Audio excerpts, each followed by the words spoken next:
If you like stories of betrayal and justice, subscribe and join me every week. That night, during an elegant dinner, Marcus looked me in the eyes and I wanted to. What I didn't know is that the next day, his own mother would do something that would change him forever. She would reveal to me that the man I married wasn't Marcus. Hello, before continuing with this story, tell me in the comments, where are you listening to me from? I love imagining what country or city you're joining me today.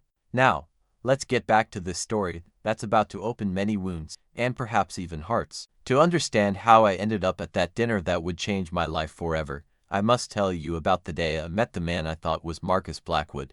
It was a Tuesday in October, and I was working as an architect at a small firm downtown. I had my hair in a messy bun, coffee stains on my white blouse, and that tired expression that becomes chronic when you chase your dreams in an unforgiving. He walked into the office like he owned the world. Tall, elegant, wearing a suit that probably cost more than my 3 months' salary. His green eyes had that intensity that pierces, and when he smiled, I felt something in my chest flutter in a way I've never experienced. I need an architect for a special project, he said, his voice carrying that warmth that envelops you like a blanket in winter. Something intimate, something that means the world to me. For the next 6 months, we worked together on the design of what he said would be the house where he would build his family. Every afternoon, after everyone left the office, he stayed with me. He brought coffee and pastries from that expensive French bakery in the northern neighborhood. He told me about his dreams, how he had built his empire from scratch, how lonely he felt in that empty mansion he had inherited. There was something different about him, something I couldn't explain. Sometimes he looked at me as if he were discovering me for the first time, as if my every gesture was a wonderful surprise. Other times, he seemed lost in thoughts I didn't share, as if he were carrying an invisible weight. The first time he kissed me was on a rainy Friday. We were reviewing the final plans when a storm broke outside. The office lights went out, and in that electrically charged darkness, he took my face in his hands and kissed me with a desperation that disconcerted me. It was as if he'd been waiting for that moment a lifetime.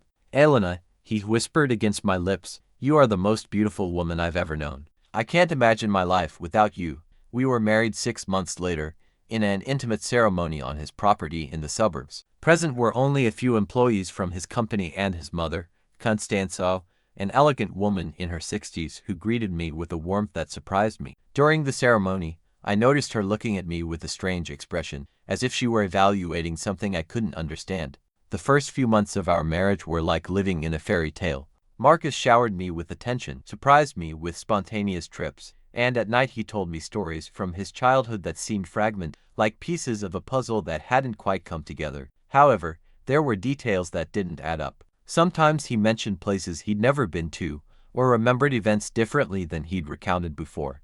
When I asked him about his past, his answers were vague, as if he were improvising. There was also his shellfish allergy, which mysteriously appeared and disappeared, and his piano playing, which varied between days where he seemed like a virtuoso and others where he could barely play a simple melody. The day I discovered I was pregnant, I found Marcus sitting in his office, staring out the window with an expression I'd never seen on him before.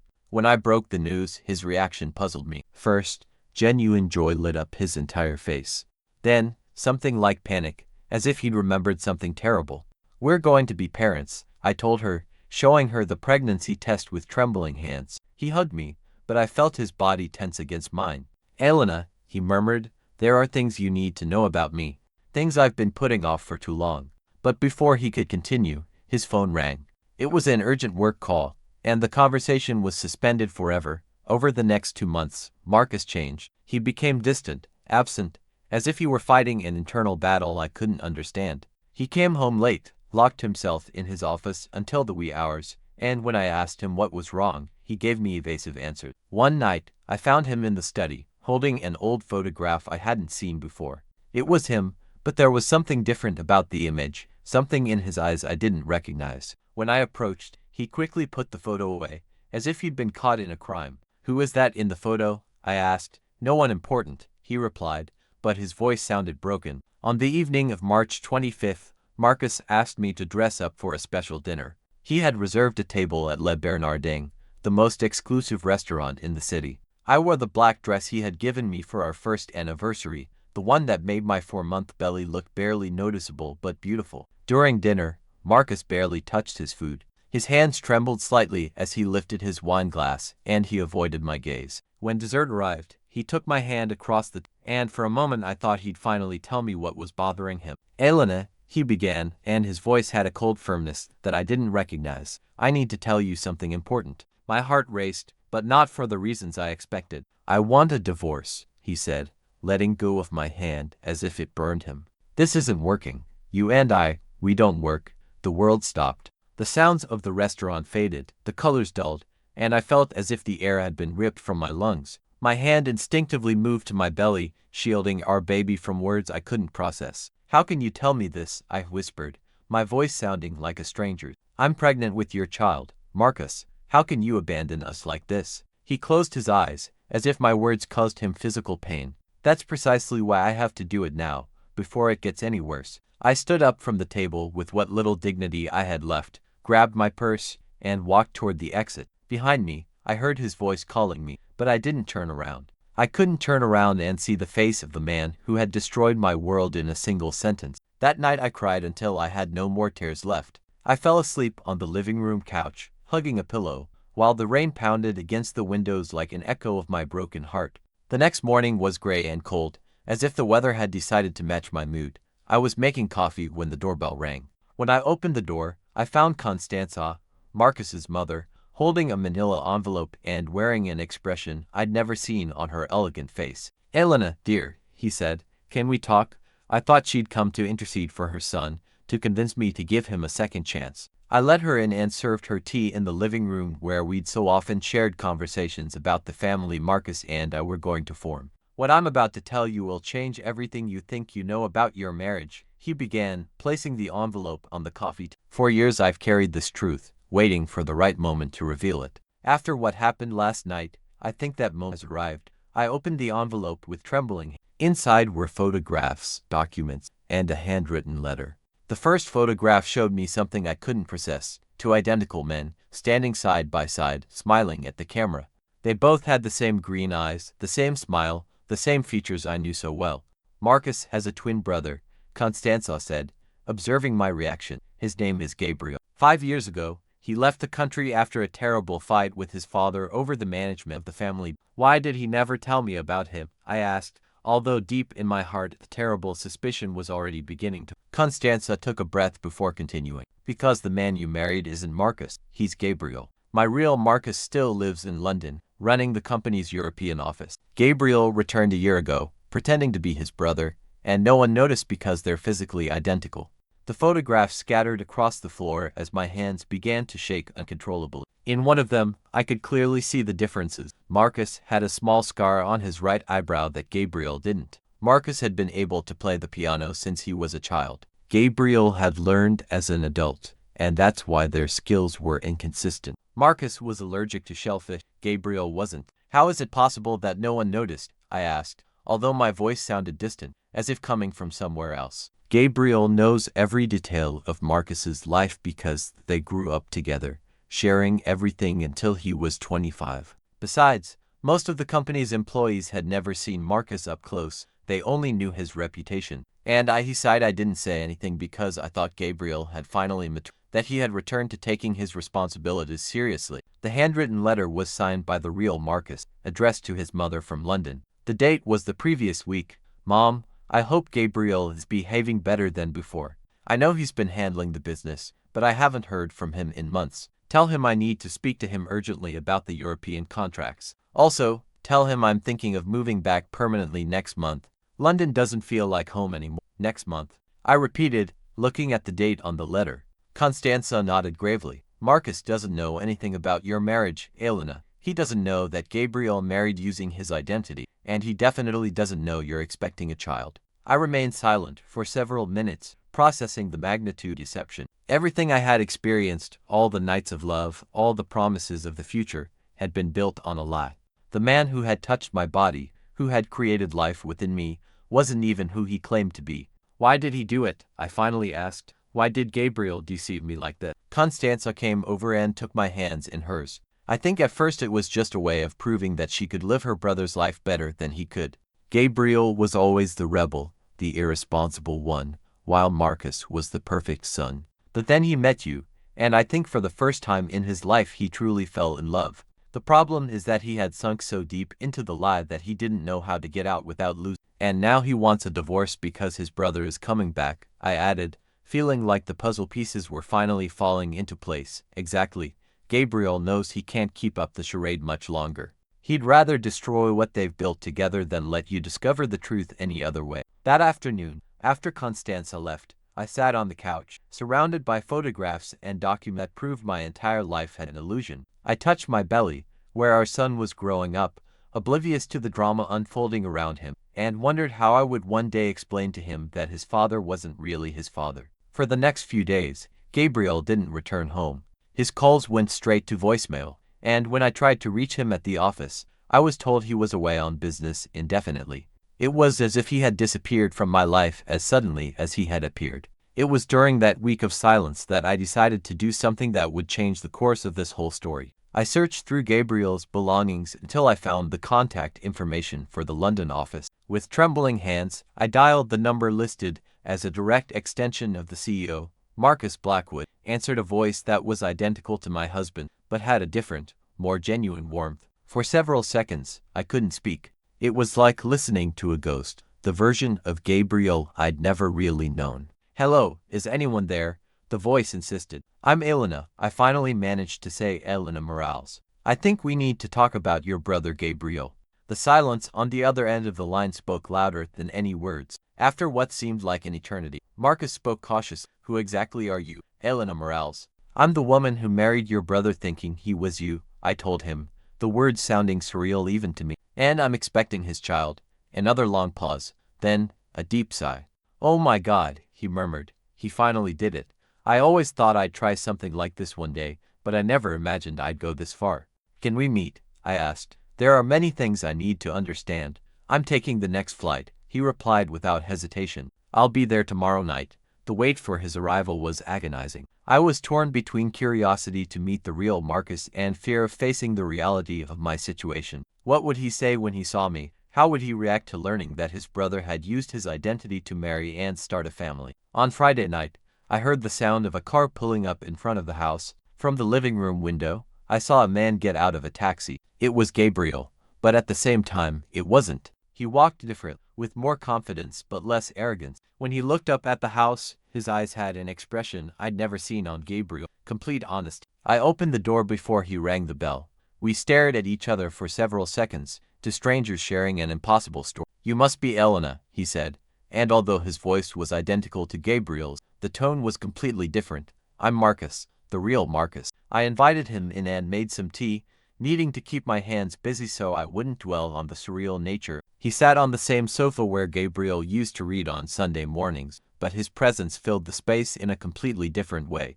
"I need you to tell me everything from the beginning," he said, and there was a gentleness in his request that Gabriel had never shown. For the next hour, I told him everything: how I'd met who I thought was him, our courtship, the wedding, the months of marriage, and finally the divorce dinner. Marcus listened silently, nodding occasionally, and I could see his expression change from understanding to pain, and finally to steely determination. "Gabriel was always impulsive," he said when I finished my story, "but this is different. This is cruel in a way I didn't think he was capable of."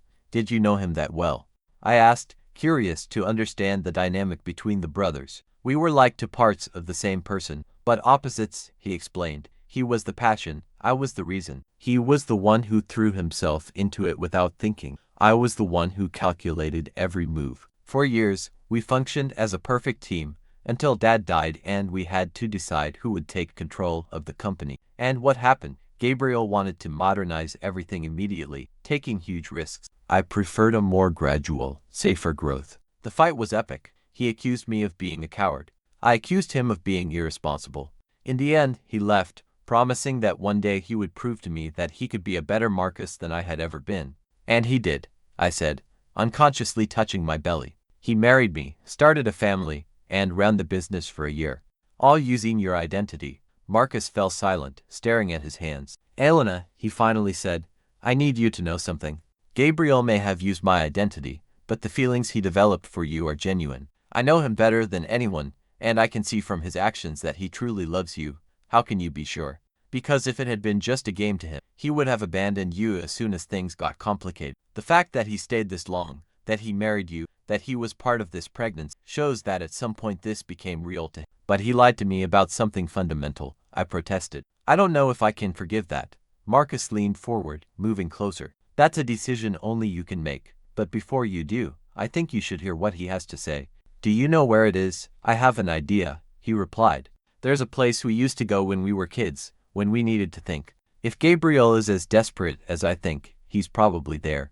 On Saturday morning, Marcus drove me to the outskirts of the city. During the drive, he told me about his childhood with Gabriel, how they had been inseparable until their teens, and the shared dreams of running the family business together. The place turned out to be a lakeside cabin, owned by the family for decades. When we arrived, we saw Gabriel's car parked under a tree. Marcus offered to wait in the car, but I needed him present for this conversation. Gabriel was sitting on the dock, staring out at the water with a half-empty bottle of whiskey at his side.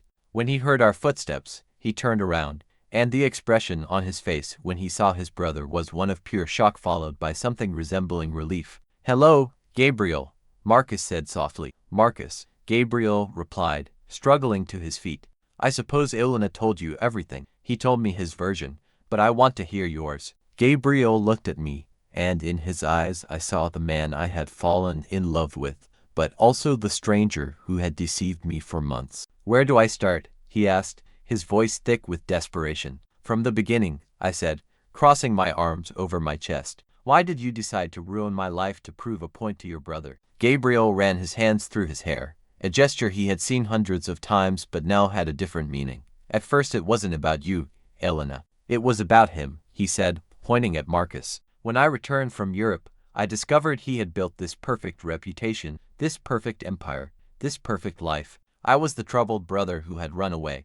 I decided to show him I could be better than he was." "So you met me?" I asked, feeling my heart race. "And then I met you," he confirmed, "and for the first time in my life, I understood what it meant to want to protect something precious. I couldn't tell you the truth because I knew you'd leave, and I couldn't keep up the lie because every day that passed, I fell more in love with you." Marcus chimed in. "Why didn't you call me when you realized what was going on?" "Because I was afraid you'd come and she'd fall for you instead of me," Gabriel admitted, and there was a brutal honesty in his confession. "Because you're everything I'm not, stable, reliable, genuine." "How could I compete with that?" "It's not about competing, Gabriel," Marcus said patiently. "It's about being honest." Gabriel approached me, and I instinctively took a step back. "Elena, the night at dinner, when I asked you for a divorce, was the hardest thing I've ever done in my life. But I knew Marcus was coming back, and I thought it was better to lose you by my own choice than to wait for you to discover the truth and hate me forever. But you hate me just the same, don't you?" he added, and there was a vulnerability in his voice I hadn't heard before. "I don't hate you, Gabriel," I told him, surprising myself with the truth of that statement. "I'm hurt, I'm confused, I'm pregnant by a man I don't know if I really know. But I don't hate you." Marcus approached us. "Gabriel, I need you to understand something.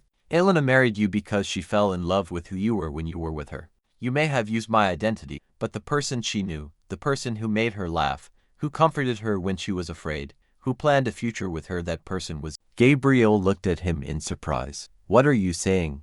"I'm saying maybe it's time you stopped trying to be me and started being yourself. The Gabriel Elena fell in love with." For the next few minutes, the three of us sat in silence, staring out at the lake as the sun began to set. Finally, Gabriel spoke. "Elena, I know I have no right to ask anything of you after what I did, but is there any chance we can try to start over? This time with the truth, this time being myself." I looked at Marcus, who nodded slightly, as if giving me permission to make my own decision. "I don't know if I can trust you again, Gabriel," I told him honestly, "but I'm expecting your child, and that child deserves the chance to know his real father, and us." He asked, and there was hope in his voice. "We're going to have to rebuild everything from scratch," I replied. "No lies, no secrets, no fake identity. If you want to try, it's going to be as Gabriel, not Marcus." Gabriel looked at his brother. "Marcus, Marcus interrupted him with a hug he'd been waiting 5 years for. "Welcome home, brother.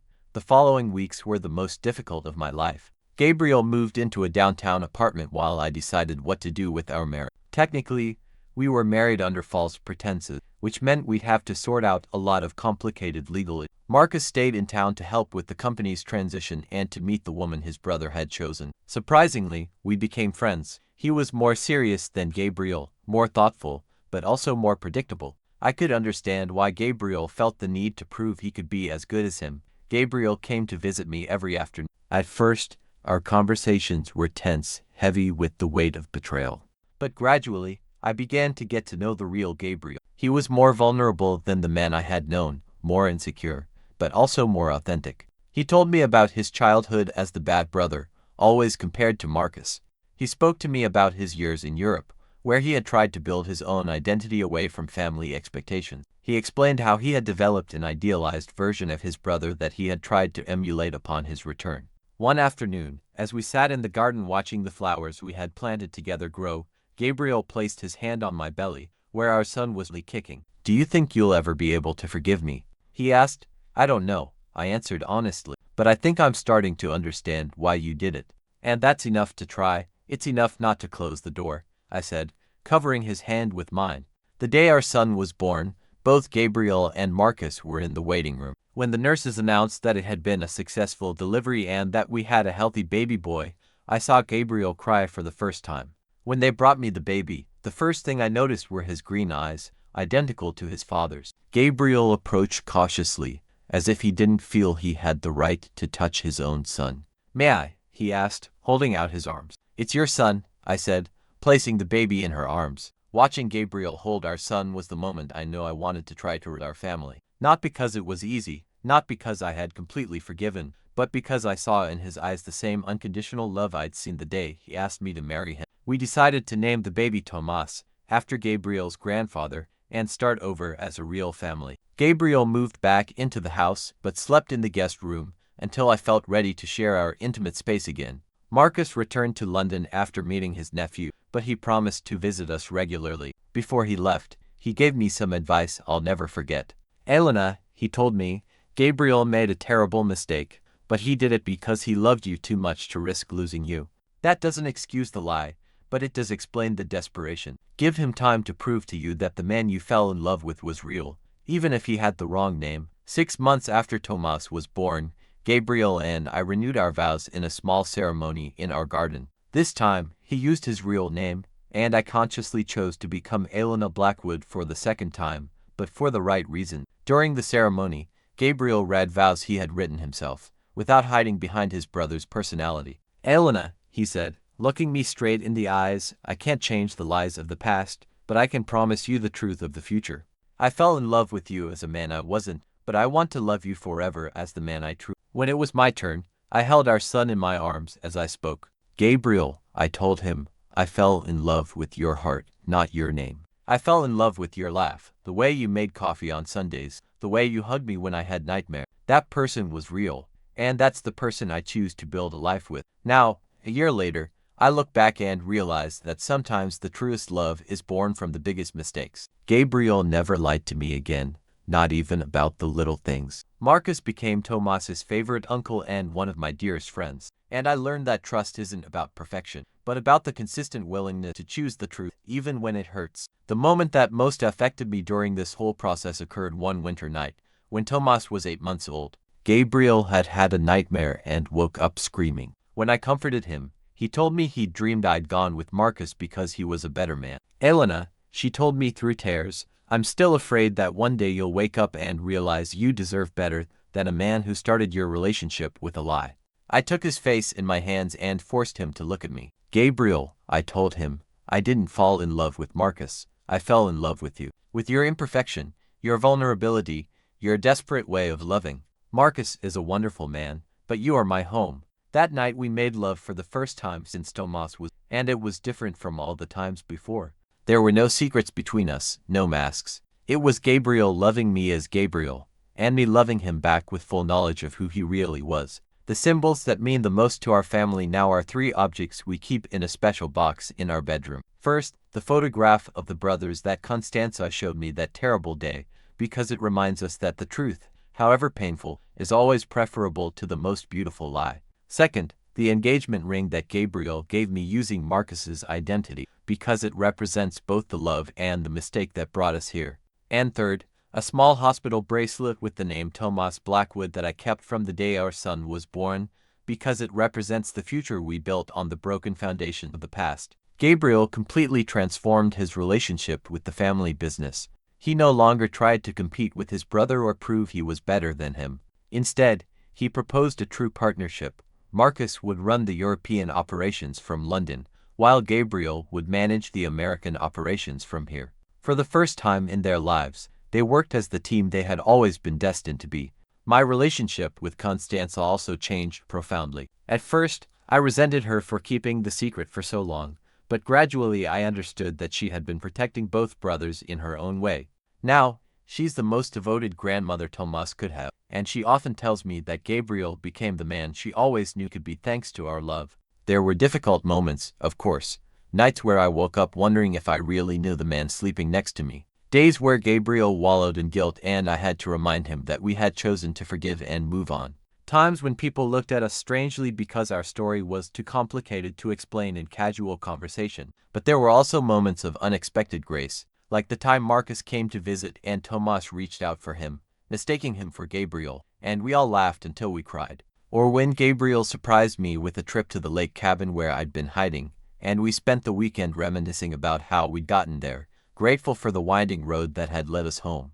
Tomas's first birthday was a bittersweet celebration. We invited the entire extended family, many of whom learned the true story of our marriage that day. Some reacted with shock, others with disapproval, but most understood that true love can survive the greatest mistakes when there is a genuine will to repair them. On that birthday, Gabriel took me aside and handed me something that took my breath away. The deed to the house we had designed together when we met, the house where we now lived with our son. He had transferred ownership completely into my name. Elena, he told me, I want you to know that no matter what happens, you and Tomas will always have a home. You will never again depend on another man's decisions, not even mine. It was at that moment that I realized Gabriel had truly understood the damage he had caused with his deception. It wasn't just the lie about his identity, but the way he had placed my stability and my future in the hands of an illusion. By giving me the house, he was giving me back control over my own life. Now, when I look at my family, I see something I never thought possible after that terrible night at the restaurant. I see a man who learned to be honest not because it was easy,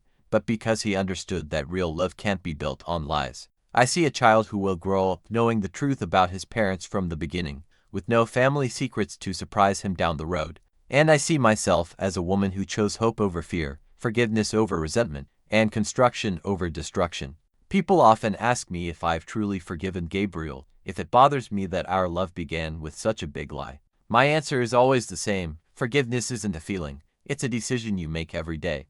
There are days when it's easy and days when it's the hardest thing in the world, but it's a decision worth making when the love is genuine. Gabriel also changed his relationship with the truth in ways that go beyond our marriage. At work, he became known for his brutal honesty, even when it meant admitting mistakes or losses. With his friends, he stopped trying to impress and started being authentic. With me, he developed the habit of sharing even his smallest thoughts, as if he wanted to make up for years of secrets with absolute transparency. One night, while we were putting Tomas to bed, Gabriel told me something that will remain engraved in my heart forever. Elena, he whispered to me as our son fell asleep in my arms, thank you for teaching me that being loved for who I really am is infinitely better than being loved for who I pretend to be.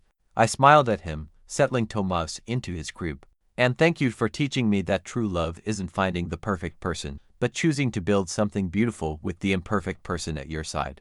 I understand now that the story we lived wasn't about a man who lied about his identity, but about two people who learned that real love requires courage, the courage to be vulnerable, the courage to forgive, the courage to choose the truth even when it's terrifying, and the courage to build something new from the wreckage. When Tomas grows up and asks me about how his parents met, I won't lie to him. I'll tell him the whole story, the lie, the pain, the betrayal, but also the redemption, the forgiveness, and the conscious decision to choose love over fear. I'll tell him that his dad made a terrible mistake, but when he realized the damage he'd caused, he did everything he could to repair it. And I'll explain that his mom had to decide whether it was more important to punish the past or build the future, because at the end of the day, that's what Gabriel and I did. We decided it was more important to build than to destroy.